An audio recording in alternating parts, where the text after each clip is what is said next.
coming up below Vicksburg this afternoon, and wanted to preach to you just for a few minutes on four anchors and the night.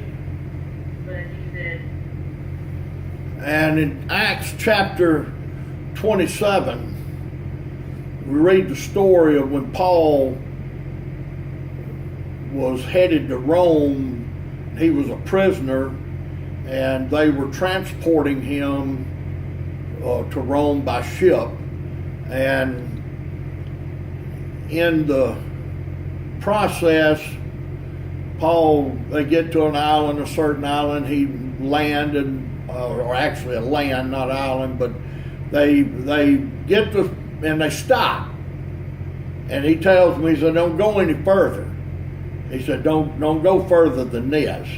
And I'm preaching on four anchors in the night.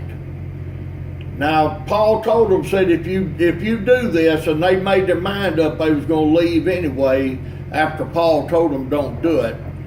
And I know every one of us has done things or are doing things that we regret, that we wish we had never done. And Paul told them don't do it. And I know I've mentioned this before, but it bears repeating. Don't do it. Don't do it. There's sins. Don't do it. Don't lie. Don't steal. Don't commit adultery. Don't. And there's a reason for all that, because there's a price to pay. And Paul told him, he said, if you do this, it's going to be at great peril. It's going to cost you. And so they went on and did it anyway. And the results, they wound up having to throw everything overboard. They lost all their food and all their supplies and all their everything they were going to sell, and lost everything.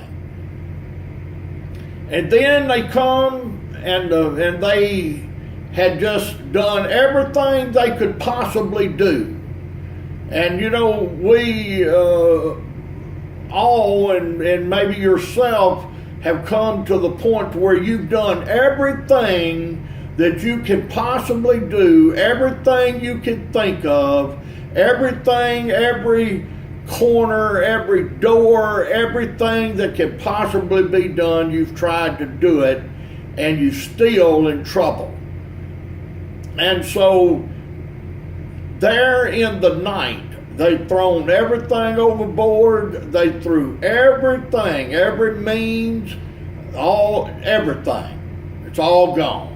And they've done everything they can do. And they finally, Paul tells them, said, don't get out of the ship. And they throwed four anchors over the stern. And they wished for the day. And you know, so many times, if we would do that early on, if we'd have listened to begin with, but it's no need in going into all the spilt milk, because all of us have spilt plenty of milk. But the thing is, there comes a time you've got to stop. And they heard the danger on the shore. They could hear the water breaking. They saw that their soundings were getting less and less, and they had come to the end of their ability to try to save themselves. And so they threw the anchors overboard, and some of them actually wanted to get in the lifeboats, and Paul told them don't do it. Said stay with the ship. And so they stayed on the ship and wished for the day, and daylight came and the ship broke up, and they all wound up floating to shore on planks and by whatever means, and none were lost. And so in the night of your troubles, in your life, when nighttime and darkness has got you surrounded, when that happens, if you will throw out the anchors in the night, in the time of trouble, when you've done everything you can do, Jesus is the anchor of our ship. He is our salvation. He's our protection. He's our deliverance. He's our everything. And so if you would just throw out the anchor, all 4 anchors, everything you've got, stop. Do everything you can to stop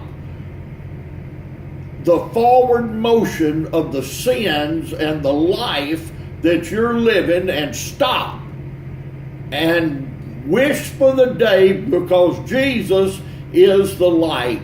He is the day. He's the day star. He's the brightness. He's the bright and the morning star. He's the light of the world. And if you will just stop and let Jesus come into your life, He will bring you the deliverance that you need. So when you find yourself having done everything and there's nothing else to do, cast out the anchors in the night and wish for the day.